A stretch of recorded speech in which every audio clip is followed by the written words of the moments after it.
ചേട്ടാ ഇന്നലെ പോയ കാര്യം എന്തായി? ഇന്നലെ പോയ കാര്യം ഏത് കാര്യം? സുധാകരന്റെ മകന് പെണ്ണ് കാണാൻ പോയില്ലേ ഇന്നലെ? ഓ സുധാകരൻ, എടി ഒരു അബദ്ധം പറ്റിയെന്ന് പറഞ്ഞാൽ മതിയല്ലോ.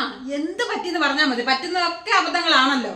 എടി അങ്ങനല്ല, ഇതൊരു നാണക്കേടായിപ്പോയി. അതെന്താ? ഒന്നും പറയണ, നമ്മളെ തുളസിയില്ലേ, ആ തുളസിയുടെ ഇളയ മോനുണ്ടല്ലോ, അവൻ ഇച്ചിരി കുസൃതിയാ. അവനെയും കൂടെ ഞങ്ങൾ വെറുതെ കൊണ്ടുപോയി. അപ്പൊ അവിടെ ചെന്ന് വലിയ വീടൊന്നുമല്ല, ഒരു സാധാരണ ചെറിയ വീടാ. അപ്പൊ ഞങ്ങൾ പറഞ്ഞു അങ്ങനെ ഒന്നും വലിയ ഡാഷ് പോഷൊന്നും അല്ല എന്ന് അറിയിക്കാൻ വേണ്ടി ഞങ്ങൾ കട്ടൻ ചായ കിട്ടിയാലും മതി എന്ന് ഞങ്ങൾ പറഞ്ഞു. എന്തായാലും ഞങ്ങൾ പറയുന്നത് കേട്ട് അനുസരിച്ച് അവർ കട്ടൻ ചായ കൊണ്ടുവന്നു. ഇവൻ എൻ്റെ കൂടെ ഉണ്ട്. ഈ കട്ടൻ ചായ കുടിക്കാൻ വേണ്ടി ഞാൻ എടുത്തപ്പോ ഇവൻ പറയുക, അമ്മാവ ഇങ്ങനെയല്ലല്ലോ, സോഡ ഒഴിക്കണ്ടേന്ന്.